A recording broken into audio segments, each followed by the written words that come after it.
omunye umuntu bathi bathathe inkulumeni yakhe omunye umuntu ekhawuza ubuza mhlawumbe ngimbuzo u2 ezolandelana ukuthi why uJesu engabhalanga yena himself then kunento futhi ethi ukhona la yabo njenge 10 commandment ukhona la kuthi uNkulunkulu yena mathupha and uya emphasize leyo mthetho leyo eBhayibhelini nguye uNkulunkulu uqobo njengokubaluleka mhlawumbe kwamanye amaBhayibheli baze babhale ngama red benza amagama abe red just ukuthi you see the importance of the scripture so angazi leyo siyilungisa kanjani.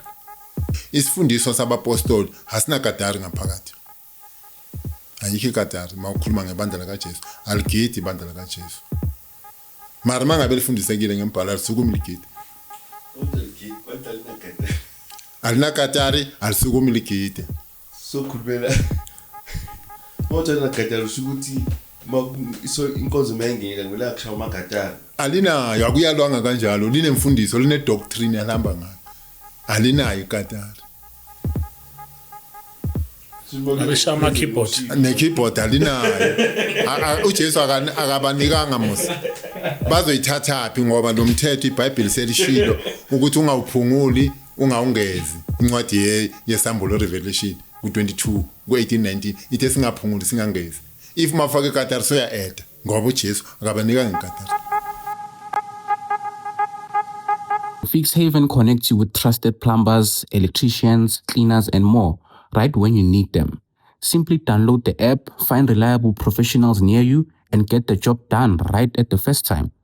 And if you are a skilled professional looking for work, download Fix Haven Pro on the app stores, use the code CHRIS26 for a discount, and start getting jobs today. Go to the description and find their link there or on our first comment. Welcome to the Dervish Show. Of course, I go by the name Christmas. You already know I'm doing the best show, even James knows. Otherwise, on sound and camera, this thing is usual. I got my man James, and on my right, I got my man Kanda. Do one story at the time and one testimony at the time. If you're new to the channel, where have you been? Please subscribe, press the notification bell, as well as join the membership and also donate. Our details shown after the disclaimer. Thank you so much to those who are giving thanks. Thank you so much who are giving thanks and joining the membership. It helps the channel a lot. So please, we really want to help people. Like we want to, I think next month we want to go and give ingane izinto lezi zabo mama. Kuneyingane ngathi ziyasokola ukuthiwa ayinazi izinto zabo mama. Mabe insukwini so siyacela ukuthi nesisize na kanjalo okhonayo apostle lokho akuphosa sizohamba siyinika nabo bezizwe bengabantu besifazane aba right. So siyabonga kakhulu kubantu abasupport i-channel and everyone who's liking the episode, not skipping the ads, and make sure ukuthi you watch the episode until the end. It contributes also to the channel, so thank you so much. And also shout out to Fix Haven, man, for sponsoring us. We really also appreciate it. Thank you so much. Their link is on the description as well as on our comment. You just go there and download their app. If you need any plumber or anyone, or you are a plumber, you just want to work, just put the promo code CHRIS26. Then you will get even the discount if you put my promo code CHRIS26. Then you get the app Fix Haven. Then you start to work. You are a plumber at home, you are an electrician, just go now and get employed on Fix Haven. So yeah, James, are we on grace, my brother? Yeah, it's got to say grace. Yeah, man, you love it. Yeah, it's got to say grace. Yeah. Wafundebela washo last wathi asingayinilena le. Wasingenzini into shwa iBhayibheli. Ngoba usiyacomplicate why siyalina le? Like why siyalina le? Yeah, man, you're right. Grace. Itata lithini ke ixesha ngoku. Ixesha lika Yesu. Nginobaba uNdebele ubuyile. Siyabonga baba uNdebele. Umfundisi wami ukhona la. Uthe ufike ekseni bathe iChris ngizomake 18 namhlanje. Uthi ufika nje hayo ngithola sengikhona. Bamndebele siyakwamukela kwishow. Sicela nje ubingelela ababukele emakhaya bese uyasho ukuthi sikhuluma ngani luthini udaba la namhlanje. Cha ngibingelele futhi. egameni lenkosi yethu uJesu. Cha siyabonga kakhulu ukuthola lelithuba nami ngilisebenzise. Hayi mabaphile bonke abantu eMzansi. Mabaphile egameni likaJesu. Cha ngiyabonga ngoba ngiyamthanda uNkulunkulu. Ngiyanibona nje ukuthi hey uNkulunkulu ugcwele la ngaphakathi kwenu. Uyabona umdebele. Hayi ngiyanifila nje ukuthi hawo. Siyabonga abantwana bakaNkulunkulu. Iqiniso isikhathi somusa lesi. Yeah. Isikhathi somusa nje isikhathi somusa fanele sisebenzise kahle isikhathi somusa. Especially nisasebasha nibheke entweni eziningabi. Ngoba usathana utargeta kubona laba abasha. Thina njengoba sesikhulile phela mina ngina 62 years manje usathani uzobamba abantwana bami mangabe nabo ngeke bahlakaniphe. Yeah manje kuhle ukuthi njengoba siphila kulesikhathi segrace sisebenzise kahle ngoba sazi ukuthi insuku zethu uNkulunkulu sibekelele isikhathi esingakanani kuya phambili. Mina ngivami ukuthi ngibe nento engizoyikhuluma kepha uNkulunkulu uyo uyayilethe into engizoyikhuluma ngoba okubalekile abantu fanele bazi nje ukuthi ibandla likhona masikhuluma ngebandla sikhuluma ngabantu asikhulumi ngebuilding akuna la Jesu akakhona ibuilding masikhuluma ngebandla sikhuluma ngabantu abathanda uNkulunkulu labo bantu bayibandla bayichurch labo bantu abathanda uNkulunkulu baba yichurch ngoba uNkulunkulu akahlali la emthangaleni la kulamawolo uhlala kumuntu direct. Manje iBhayibheli lesikhuluma ngalo lumthetho kaNkulunkulu labhalwa uye from the Old Testament. Ngiyizwa abantu bathi hayi uMoses umthetho kaMoses lo akusumthetho kaMoses. Yepho umthetho kaNkulunkulu owabhala 10 commandment wayinikeza uMoses. uNkulunkulu uye wakhuluma kuMoses esazisa ukuthi umhlaba ucale kanjani besingazi. But uNkulunkulu wabiza uMoses wahlala noMoses phansi wamtshela ukuthi umhlaba uzube khona phela bokungana nix. Ngepha konke lokwenziwa yimi. Wabhala kuNkulunkulu waze wabhala imithetho eyishumi wayinikeza uMoses. Manje inkulumo uJesu makathi ningadukiswa umuntu usho ngoba umthetho ukhona. Angeke ukuthi abantu bangaduki kanti akunanto la fanele bahambe ngayo. Uthi bangaduki ngoba kunomgomo fanele baphile ngawo. Angeke ukuthi abantu bangaduki fanele bakhombise ukuthi okuyiyo yiphi. That's why iBhayibheli liveze kakhulu ukuthi abantu bangadukiswa na izinhlobo nanani. Yabona namhlanje nje ama-India ane celebration yawo namhlanje umhlaba wonke ama-India. Ayanomkhosi awugubhayo namhlanje babiza ukuthi Eid. Thina sizwe simnyama sinomkhosi esugubhayo weShaville shooting. But masikholwa Aphinde usichasise weShaville shooting. Yeah. Wadutshulwa abantu eShaville. Shaville shooting. Shaville massacre yes. Okay. Namhlanje abantu ba celebrate lokho ke bahambe bocente emathuneni.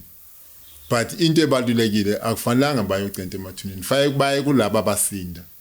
Babone bona yiko kubalulekile. Kulabo kusana pain lapha kusana nix. But into ebalulekile iyani kulabo abasala kulama victim. Nibone bona, nisize bona. Uyabona? Manje yiyo ke into abantu afanele bayazi ukuthi no uNkulunkulu njengoba abantu bayindlu kaNkulunkulu uJesu wafela abantu engenasono uJesu. Kepha wafela abantu ukuthi abantu baphume esonweni baphile ngentando yakhe. Mara wabacwayisa ke ukuthi bangadukiswa njengoba la sinye ngaveza idoctrine kaNkulunkulu lapha kuzenzo 2 evesini ka42. Uzabe uyaphosisa umuntu makathi ibandla alinayo idirection elihamba ngayo linayo. uJesu wayithatha wayishiya kubapostoli imfundiso yonke. Into yonke ekhulunywa abapostoli fanele silalele yona. Uma engabe ayikho eBhayibhelini asiyenzi. Senza le eshiwa iBhayibheli ukuze singakwazi kuphela ukuhlasha noma kuphambana nezwi kaNkulunkulu. Senza le eshiwa iBhayibheli. Manje ngizothanda nje ukuthi sike sibuke la incwadi yakaMareka. Mareka chapter 16 I think if mangaphazama. Incwadi kaMark 16. Cishe yafakazelana nenkulumo engikhulume last year. Incwadi kaMark chapter 16. Kunenkulumo uMark ayikhuluma. Ngoba masikhuluma ngevangeli kaJesu, uJesu ivangeli lakhe ulishiye kulabo abayi4. Yibo ababhale ngevangeli kaJesu. Matthew, uMark, uLuke, uJohn yibo ababhale indaba zikaJesu. uJesu akabhalanga indaba yena ayikho into ebhalile uJesu but kubhale laba bekakhuluma ku even namhlanje izinto mayivela ku Delisani noma sivela ku Sowetan noma sivela kuphi ezikhulunywe epresident kubhale abamaphepha lapha omunye umuntu but bathathe inkulumeni yakhe omunye umuntu ekhawuzobuza mhlawumbe ngimibuzo uthi ezolandelana ukuthi why uJesu engabhalanga yena himself then kunento futhi ethi ukhona la yabo njenge 10 commandment ukhona la kuthi uNkulunkulu yena mathupha and uya emphasize leyo mthetho leyo eBhayibhelini nguye uNkulunkulu qobo njengokubaluleka mhlawumbe kwamanye amaBhayibheli baze babhale ngama red benza amagama be red just ukuthi you see the importance of the scripture so angazi leyo siyilungisa kanjani uyabona uJesu bekalethe ukuzondlulisa imessage kubantu bekalethe ukuzondlulisa imessage kubantu so labantu abakhetha ukuthi bandlulise imessage kubantu yingako lencwadi siyifundile last uMateyu 28 verse 20 uthi uJesu nibafundise konke enginiyale ngakho kusho uJesu le message uyideliver kubantu nabantu bayideliverla kuphi esizweni sonke so ngamanye amagama ke ubhalile akabhalanga ngithi babhale amazwi akhe bawakhiphela amazwi akhe amazwi kaJesu yingakho ke nevangeli akuselapho la kaJesu lela balidlulisa kubantu akuselapho la kaJesu kusho ukuthi bayizithunywa manje ubhalile even noNkulunkulu i10 commandment singaqala kuyo mhlawumbe sike sibuke mase sikhuluma ngokubhala nje ukuthi le nkulumo eyandluliswa Moses inkulumo eyavela emlonyeni kaNkulunkulu and inkulumo eyabhalwa uNkulunkulu imfundo yakaNkulunkulu akusiyethu thina abantu but uNkulunkulu uyonika abantu imfundo kuze bakwazi abantu ukuthi bahlakaniphe bakwazi ukuthi baphile kanjani ake sibuke nje la sizobuye sibuye kule ncwadi I think incwadi ka Exodus 24 incwadi yesibili eBhayibhelini Exodus 24 sike sibuke 24 eversini I think 12 sifunde nje verse 1 Little James Exodus chapter 24 verse 12 Exodus chapter 24 verse 12 abantu banokukhuluma nje kuphela ukuthi uMoses hayi mhlambe umthetho kaMoses loyo inkulumo mayiveza ithi umthetho kaMose ifana njengokuthi khona manje ngakunikeza itaxi ungisebenzele ngetaxi ngiyalinganisa eDurban but abantu mabachamuka bazothi nanga uChris netaxi yakhe naye mayogezwa lapha nathi ngikezeleni le moto yami but taxi yakhe inomuntu behind na kuNkulunkulu kunjalo mabathi umthetho kaMoses kunoNkulunkulu ngasemuva onike lo umthetho akubuku verse 12 sizobuyela kundebe sesikhulume ngayo Okay. The Lord said to Moses, come up to me on the mountain and stay here, and I will give you the tables of stone with the law and commandments I have written for their instruction. Moses written ubani obhalile ifunde kahle ukuze nabantu beze emakhaya. The Lord said to Moses, come up to me on the mountain and stay here. I will give you the tables of stone with the law and commandments I have written for their instruction. uNkulunkulu obhalile lapha makanika uMoses uyodeliver kubantu imessage kaNkulunkulu but mase iqhamuka kubantu abangamsabi uNkulunkulu bazothi no imfundiso yakho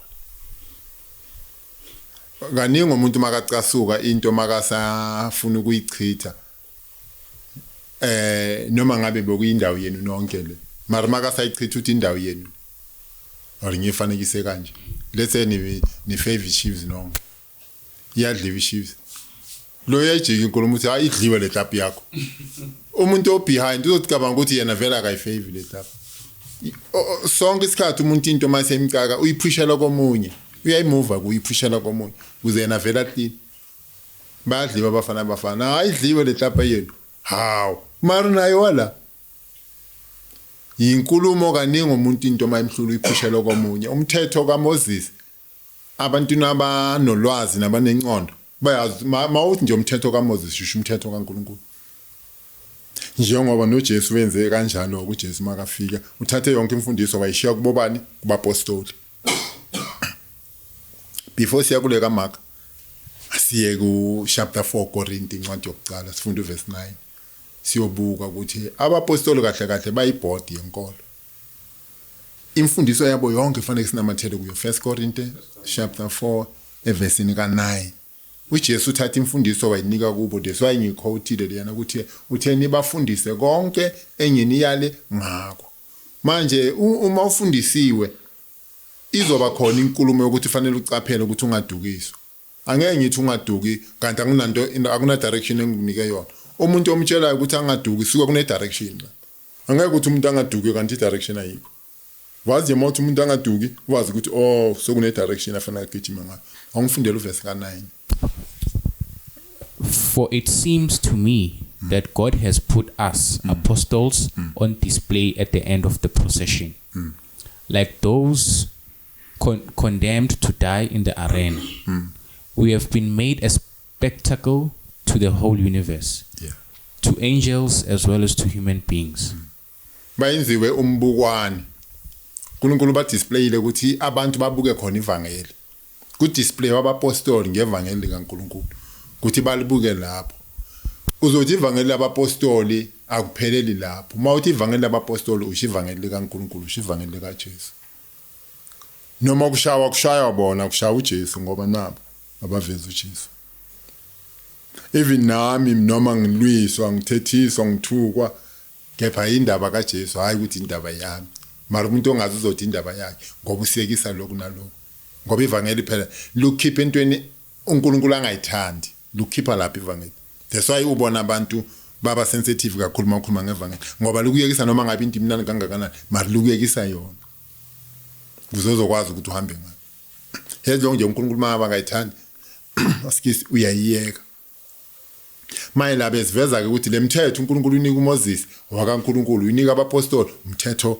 kaNkulunkulu unika abapostoli mawungamlaleli kumpostoli ukuthi bane doctrine abahamba ngayo awukho evangelini likaJesu bengeke incwadi yezenzo 2 evesini ka42 incwadi nezenzo ithi baqinisela njalo esifundisweni sabapostoli isifundiso sabapostoli hasina kadari ngaphakathi ayikho ikadari mawukhuluma ngebandla likaJesu aligidi ibandla likaJesu mara mangabe lifundisekile ngembhala lisukuma ligidi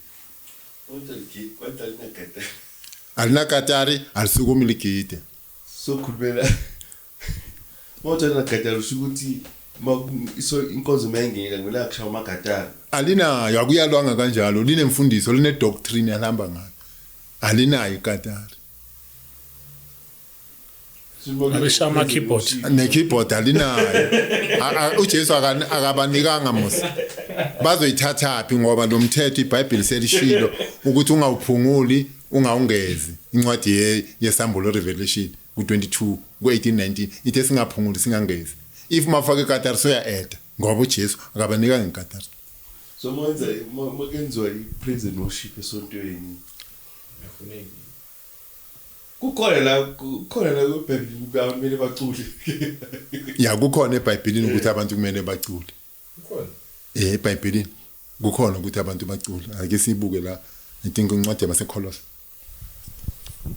Kolose chapter 3 Colossians chapter 3 I think verse 16 iBhayibheli alinanto elishoda ngayo but abantu ba acting ngathi iBhayibheli aliphelelanga leya short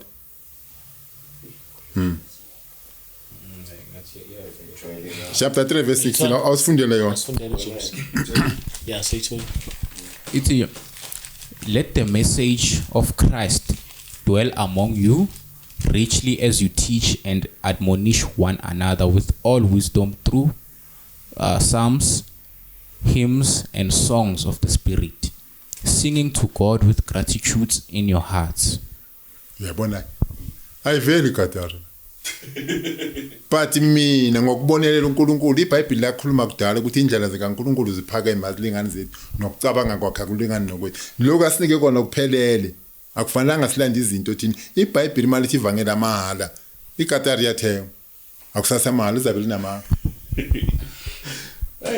kunomunye alright mina ngibheka ngokuthi part of umculo Yeah, like a song. like a guitar is part of umculo a keyboard is part of a song yeah so akubelanga idlale kanjalo because it's part of it like yeah ngikukulalela kahle manje ubani ke unless uJesu abuye athi fakanini iKatari sizoyifaka thina sisodwa kanje kufike inkolo kithi asinamandla lese wena une talent yokucula umculo wakho ngizomamela mase ngiphumile ekhonzeni ngizongithi haya ke ngifake na music njengoba le nsizwa ifike isha umusic omnandi umusic wokujabula phela manje makushaya umusic ubani ojabula yonke ngathi kusukuma thina la kusukuma uNkulunkulu yithi yimi noKristu sizosukuma sinyakaza uNkulunkulu yena kanyakaza uyavisisa manje lezi zinto zonke mawungazinaka uyafaneleka umculo ekhondweni mara ubani onamandla okukhomanda ukuthi awungene umculo uyangizwa ukuthi ngithini so ufundisa uthi angina right mina ukuthi umculo mawungena uJesu akawufaka awuyifindele verse futhi bese uya kwenye sizo inamathelisa incwadi yabaseFesu 5 verse ka19 yeah awuyifindele verse yeah It is, let the message of Christ dwell among you richly as you teach and admonish one another with all wisdom through psalms, hymns, and songs from the Spirit, singing to God with gratitude in your hearts. Yeah. Manje la material things ayikho la kusebenzeleni uNkulunkulu. That's why masifunda iBhayibheli. Kunencwadi kaJohn. Incwadini kaJohn umvangeli chapter 4 verse ka23 ithi uNkulunkulu ungumoya. Bonke abamdumisayo kufanele bamdumise ngomoya ndangeqiniso. Kufanele ngabe bayifakileke lapho ukuthi kufanele bamdumise ngesigubhu nangomoya. Mafuna ukuyifunda ungayifunda. Kufanele ngabe bafakileke phela. Kodwa mfundisi khona la ungathi kuthiwa ngathi iBhayibheli angisazi the verse but kunecilongo ukuthi uNkulunkulu indaba zecilongo ngokuzwile ngiyaza ku angikujahelanga awufunde lapha ku19 ku19 sifakazelele inkulumo esiphuma kuyo Wena ku-Colossians. yeah sizolungisa indaba kaChris sizolungisa indaba kaChris Colossians. Sorry Ephesians chapter 5 verse 19 Chapter 5. verse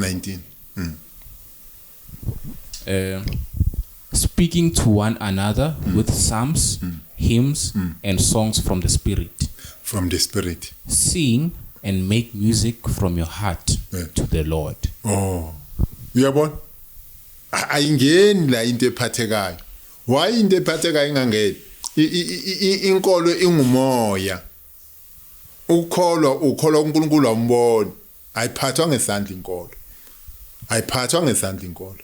bonke abamdumisayo uNkulunkulu bamdumisa ngani ngomoya nangeqiniso akungena into ephathekayo manje iBhayibheli leli seliphethe kunama testament ayi2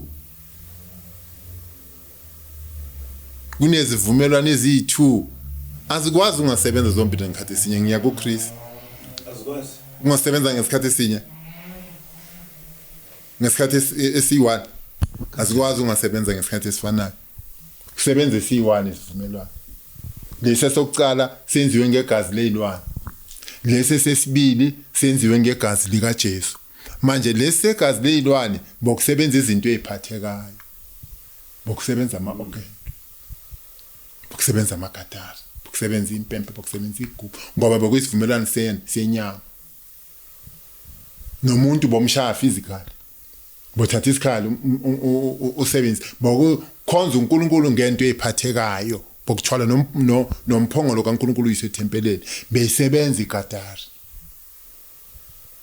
but uNkulunkulu wayikhuza igatari ake sibuke uJeremiah 31 verse 31 Jeremiah 31 silungise ukuthi lezi vumelwane lezi azingenanga zombili Jeremiah 31 verse 31 uNkulunkulu wenza isivumelwano esisha, but before asenze isivumelwano esisha wakhuluma kuqala ukuthi lesesidala sizophela and ngeke sifane nalesi esisha. Verse 31. Yeah, uyifunde. It behold, the days are coming, declares the Lord, when I will make a new covenant with the house of Israel and with the house of Judah. Qhubeka. It will not be like the covenant I made with their fathers when I took them by the hand to lead them out of the land of Egypt. A covenant they broke, though I was a husband to them, declares the Lord. Qhubeka futhi yokugcina. But this is the covenant I will make the Lord. But this is the covenant I will make with the house of Israel. After those days, declares the Lord, I will put my law in their minds and inscribe it on their hearts, and I will be their God, and they will be my people. Ngithande ku verse 32 mighty lesivumelwane angeke sifane nalesi. Ku 32 isho njalo. Ithi lesivumelwane angeke sifane nalesi. Lesi manje umthetho wakho uzofaka engqondweni uyofaka enhlizweni sokuumoya. Manje asizwe ke mazikhuzwa lezi zinto ezikhalayo. Ukuthi zikhuziwe lezi zinto ezikhalayo kulungiselwa manje ifuture. Ukuthi lezi ezikhalayo ilanga liyashona. Akufunde incwadi kaAmos ku chapter 5. Amos chapter 5. Yeah, chapter 5. Ungifundele nje uverse ka 23. 23. Yeah. It take away from me the noise of your songs. I will not listen to the music of your harps. uNkulunkulu ke uyokhulumayo lapha. Yawufuna amagitara. Yeah. So khuluma uNkulunkulu akhulumi mina ukuthi manje kwahamba kwaphela lokho. Lokho akujabula. Ayiphinde ekhanda. Take away from me the noise of your songs. I will not listen to the music of your harps.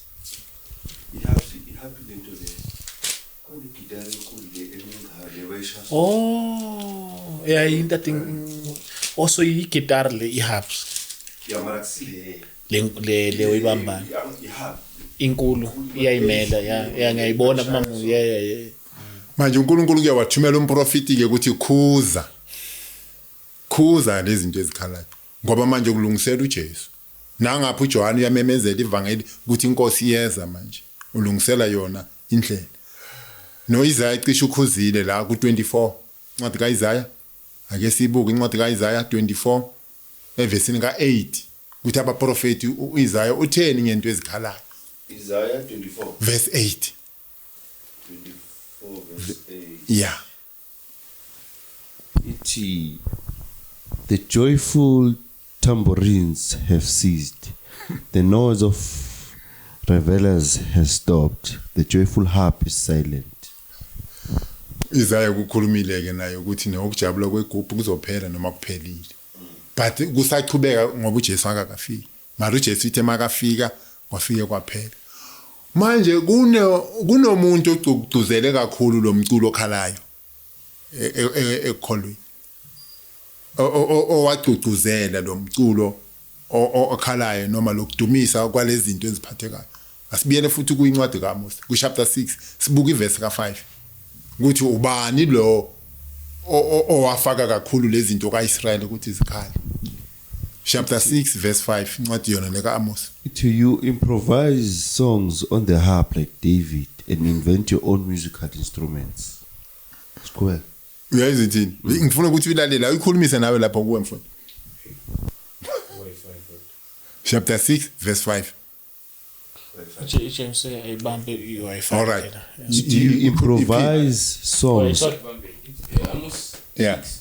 Verse 5. verse 5. You strum away on your harps like David and improvise on musical instruments.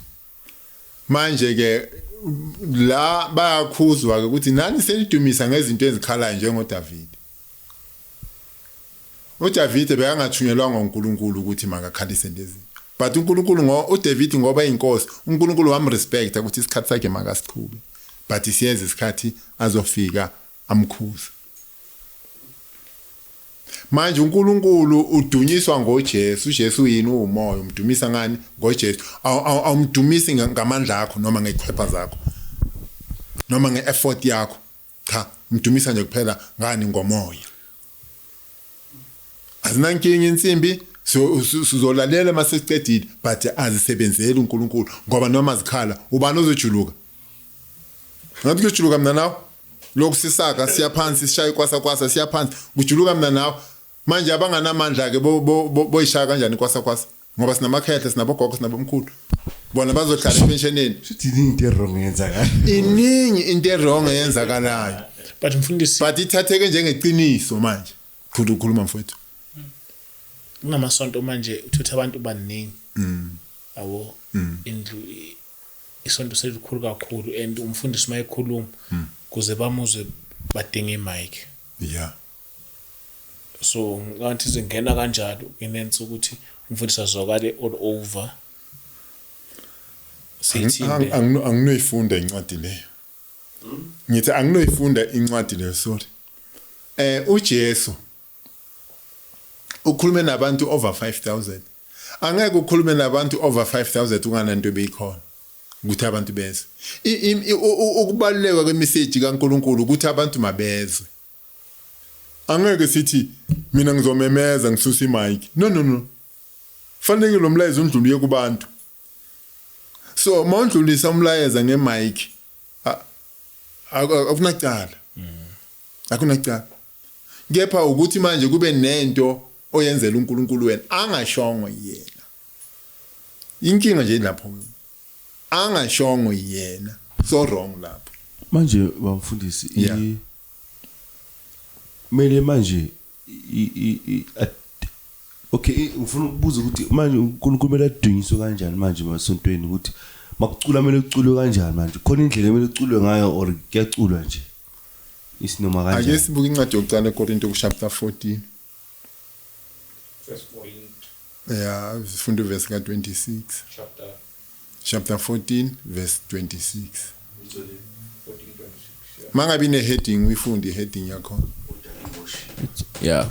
Good order in worship. Okay? What then shall we say, brothers and sisters?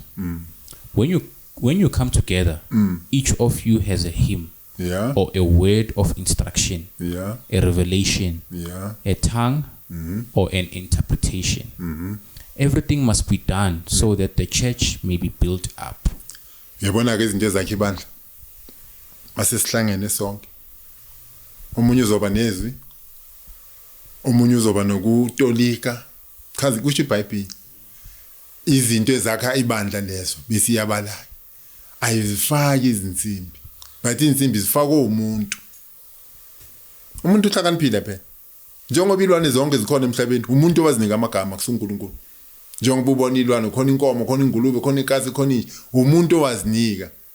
Ngoba umuntu unengcondo. But mase sifika kuNkulunkulu, ingcondo yami ngibisele emuva. That's why mangiza la angihlele ukuthi ngizokhuluma ngani. Yabona manje senifaka inkulumo esikhuluma ngayo manje iyahamba. Ngoba mangahlela mina ngizofuna ukuthi uhambe ngalendlela mina ngihlele ngayo. But ngiyibeka kuNkulunkulu ukuthi kube ile nkulumo uNkulunkulu azofuna ukuthi sibe nayo, sibe phezulu kwayo. Njengoba sesiphezulu kwalento le. Manje ibuzo manje ibandla malibutheneke aziki insimbi phela le right isiza abantu emakhaya. Lento yokuhlela lesho uthi mawuzubhalile lalo nana nje sokungokwakho kuhlela sokungokwakho umfundisi makangena epulpitini aphethe incwadi ebhaliwe ama point lapha yantu uzokusho ukuthi nje yeah bayenza njalo but thina sibandla likaKristu singabantwana bakaNkulunkulu asikwenzi lokho ngoba sizonika abantu lo mlayezo uNkulunkulu afuna ukuthi undlulisele kubantu lo uNkulunkulu uzofaka phakathi kwenhliziyo yami ngaleso sikhathi ukuthi abantu mabawuthola manje ke into edida abantu ukujwayeleka kwento lethe thola ukuthi la khaya kunomuntu othukanayo abantu lokubafika bagcina bathi niyamazi mos noma kunomuntu othanda ukulwa njalo masaphuzile niyamazi mos anangcondo sendilo naye akathathwe esejele lo muntu akunakuthi siyamazi mangabe uphambene nempilo yasekhaya wrong lo muntu ngoba lento ayenzayo uyayithelela nakwabanye manje into mayengajwayeleki kuze kube ngazuthi into yala ekhaya. Let's say manje ngikuvezele nje into ongeke uyicabanga. iBhayibheli alishongo ukuthi makwakhiwe izinto zokukhonza. Zibekwe iphambano. Ngicabanga ngomuntu wonke lo. Laba bakaJesu azange bakhinto. Bathi bakhela uNkulunkulu. Futhi into ababa wrong kuyo mase bayakhile le ndawo bakhonzela kuyo. Bathi indlu kaNkulunkulu. Hawu. Indlu kaNkulunkulu le. uNkulunkulu even FNB incane for uNkulunkulu. iBhayibheli lithi izulu lisihlalo sikaNkulunkulu, umhlaba uyisenabelo sikaNkulunkulu. Ayikho indlela engayikhela uNkulunkulu. Ake sibuke izenzo 17. I think la ku 24 no 25. Izenzo 17 24 25. Manje ayikho into esingayenzela uNkulunkulu njengoba iBhayibheli lisivezela ukuthi uNkulunkulu sikhonza kanjani, asikhonzeni ngale ndlela. Acts 17 verse 24, ne? Yeah, uzofunda no 25.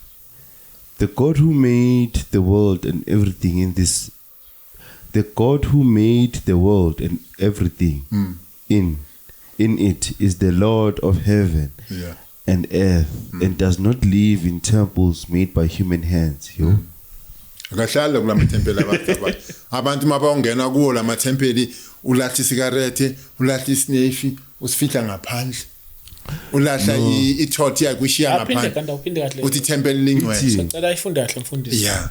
The God who made the world Yeah. and everything in it Yeah. is the Lord of heaven Yeah. and earth and does not live in temples made by human hands.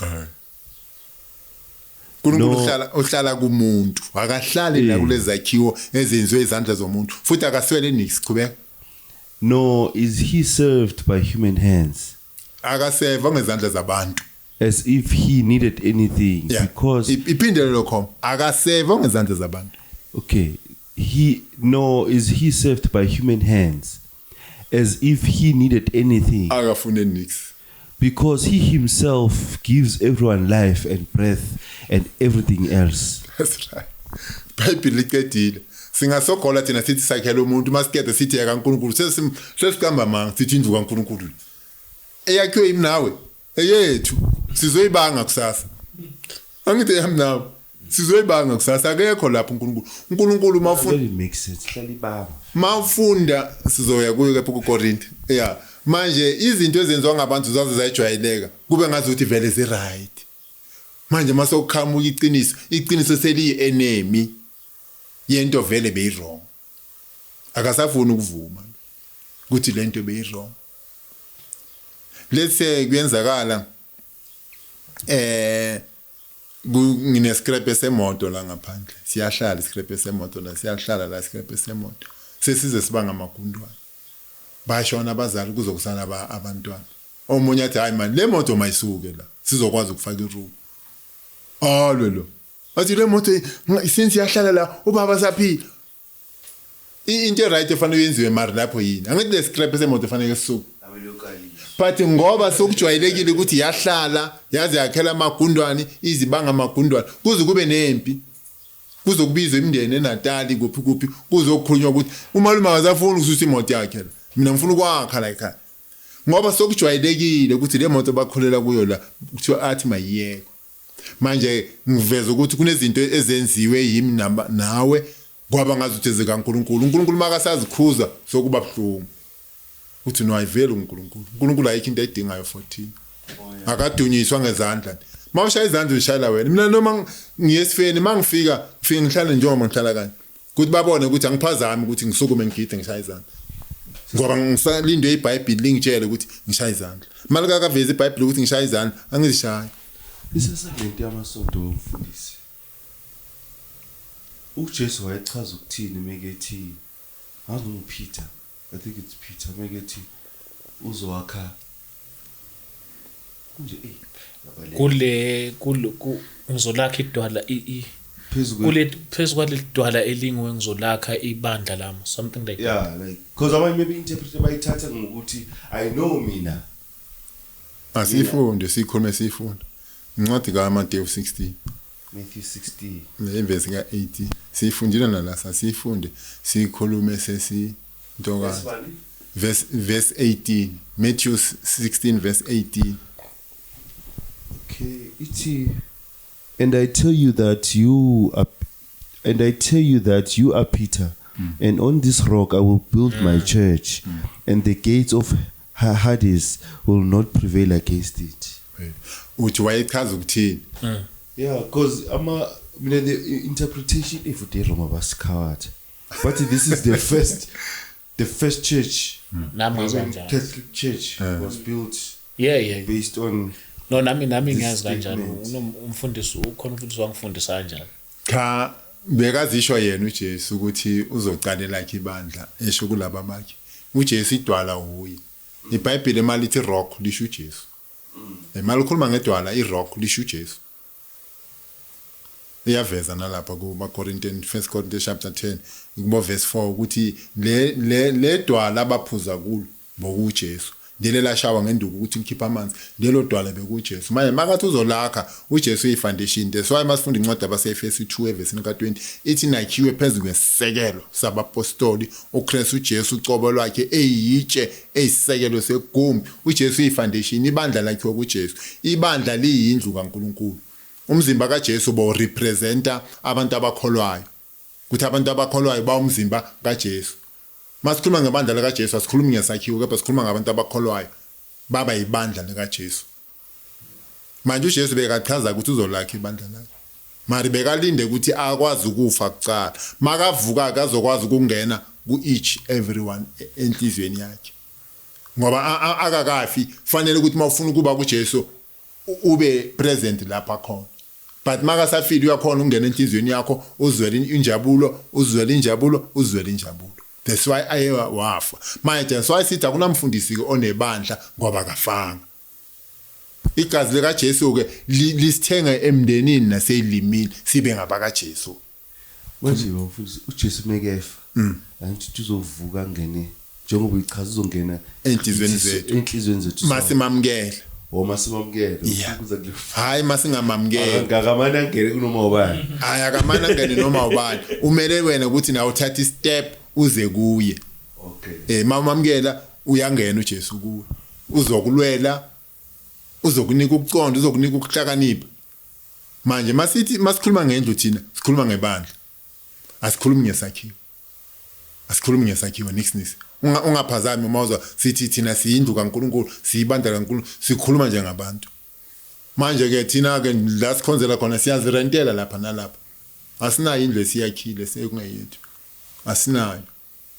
noma singayakha sizothe yethu ngeke sithi kaNkuluNkulu futhi ngeke siyibeke isiphambano lapha ngeke siyibeke isiphambano ngoba isiphambano besimele ini isiqalekiso umuntu olengesiphambano umuntu bekamubi kakhulu kwaIsrael manje bokuboniswa abantu ukuthi siyambulala lo muntu ungcolile kanti uJesu makafa esiphambanweni bekafela izono zabantu beyanganasono yena bekafela izono zabantu abazokhona ukuthi ziyabethelwa esiphambanweni babe clean kuNkulunkulu noma ngabe ubulala umuntu mawufika kuJesu uJesu uyakuxolela. Uyabona ke indaba manje ke ezikhalayo noDavid ukhuziwe azikho ezikhalayo iBhayibheli ivezile ibandla malibuthana kuba nani kuba nesihlabelelo kuba nokhulumayo kuba notolikayo angikwazi ukukhuluma ngeEnglish kunabantu abangazi English la okokuqala iEnglish akusukukholwa iAfrikaans akusukukholwa ilimi nelimi fanele zikholwe kuNkulunkulu okubaluleka kuNkulunkulu ukuthi abantu bezwe le message ukuthi bayizwa na fundisa ngathi information straight yeah mina ngikhuluma into straight qondile yabona mina qedi nokungidida akubuza ngishilo ngathi ubhale phansi ngoba uzoyikhotha imibuzo yakho eyenza ukuthi ngingaye esontweni kahle yeah lento ukukhuluma ngezilwimi like how does it happen because we need data mina masonto ngiyekuwo like bengixakeka mase ngibona wonke umuntu sekakhuluma like literally everyone bengibone ngathi yimi kuphela ongayenzi lento so ngiyadideka ukuthi okay so wonke umuntu la une Holy Spirit or like what's happening ngicine sengiziquestiona nami ukuthi hayi maybe anginawo umoya engcwele angithi abantu balahlekelwa ilanguage yabo ake sibuke incwadi yeAct 2 evesini ka4 balahlekelwa ilanguage yabo masikhuluma ngezilimi sikhuluma ngama-language sikhuluma ngeSotho sikhuluma ngesiJuda sikhuluma ngesiPutukezi sikhuluma ngesiGreek izilimi lezo Acts 2 ufunda verse 4. verse 4. Eh. Act 2 verse 4 and they were all filled with the Holy Spirit and began to speak in other tongues as the Spirit enabled them.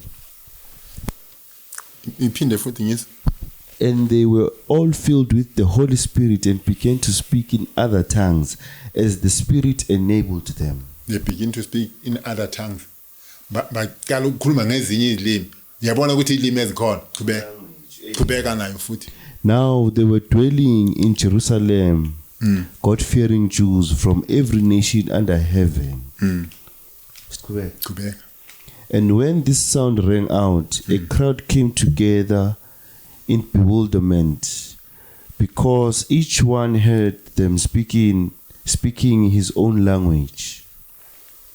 Astounded and amazed, they asked, "Are not all these men who are speaking Galileans? How is it then that each of us hears them in his own native language?" Bengifuna ivele kahle la ukuthi baye babezwa mabakhuluma ngezinye izilimi but bona bangasi yile lelo limi lelo. Yeah, bekuvesi bani le?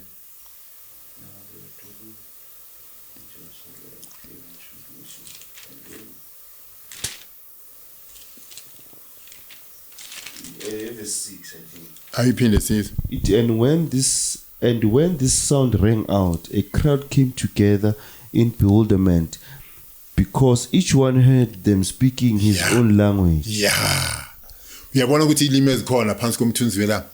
Hayi ukuthi bebakhuluma ngelimi elingekho. Bebakhuluma ngelimi ezikhona. Asiyeke manje ku 1 Corinthians chapter 14 verse 27 mangaphosisi. Yeah. 14:20. Oh, you check out James. 27. It's if anyone speaks in a tongue, 2 or at the most 3 should speak one at a time, and someone must interpret. That's right. Kuze sizwe. I-message endlani le ndlula eyakubantu singayizwa. Enjani lo message? Phuma ubaleke uzolimala. Enjani mhlawumbe kuthiwa bazokwenza ama piece. Mhlawumbe basho njalo wena ubeza ukuthi lo simenza ama piece namhlanje njengama China masikhulu abathi ungaye eCameroon le China ngoba uzothi enyathela uwele phansi elinye selukumele ngephanga lapha. I-message evela kuNkulunkulu fanele iye kubantu abanifanele bayizwe. Le esingayizwa thina akume ngayo. Lewo itengekho. Yeah. Abaningi babuzile mina ngithi alright.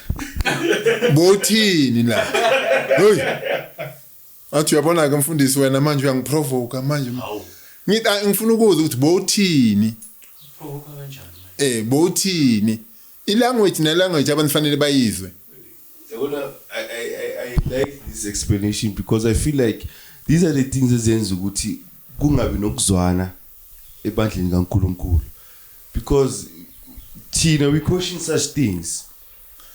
Question such things ukuthi hayi masekenzeka sokenzakalana. Like I understand man. Mayingako la singise mina ba offer empile.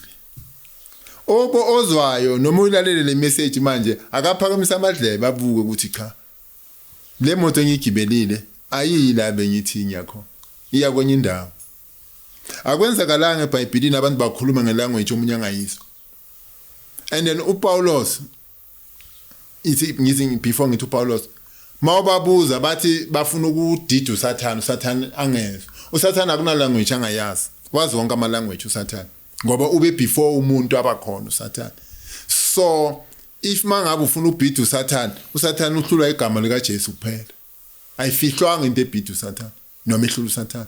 Kepha igama lika Jesu. Manje mawuthi wena ufuna ukulahlekisa uSathane umkhondo, uSathane ukwazi ukubuka enhlizweni njengoNkulunkulu, uyakwazi ukubuka imicabango yakho, akufake lawo ma feelings onawo ukuthi uchubekele phambili nawo. Ngoba eyini ewuSathane. Manje ilanguage lekhulunywa umuntu angayazi nokuyihumusha, hayi wrong. Asifa but address umbuzo kaGanda, uGanda bese seyivalana manje. All right. Sizobona ngokuzayo futhi. Yeah. Ukasumbuzo bekufuna Yeah, ukuphawula. ma-ede, yeah. Yeah. Ngithi enye red flag lento ukuthi sekuneyikolo yalento le.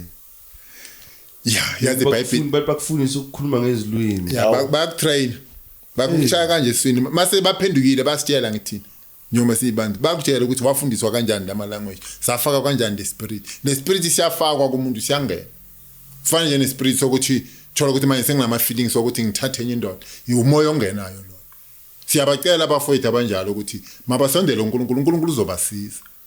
Umoya Akumelanga kube ongenayo. nesikole samathangs.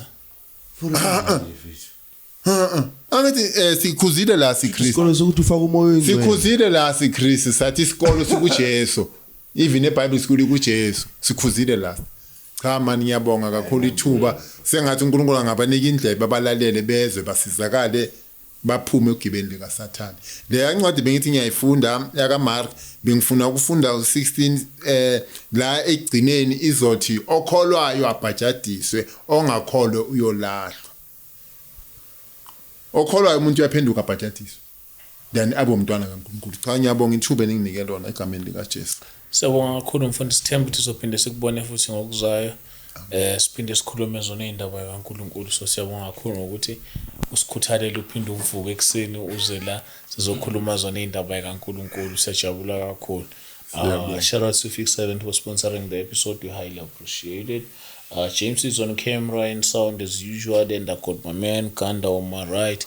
You know, I do one story at the time and one testimony at the time. If you're new to the channel, where have you been? Please subscribe and watch the episode until the end and make sure you don't skip the ads. Otherwise, James, are we out or what? We out.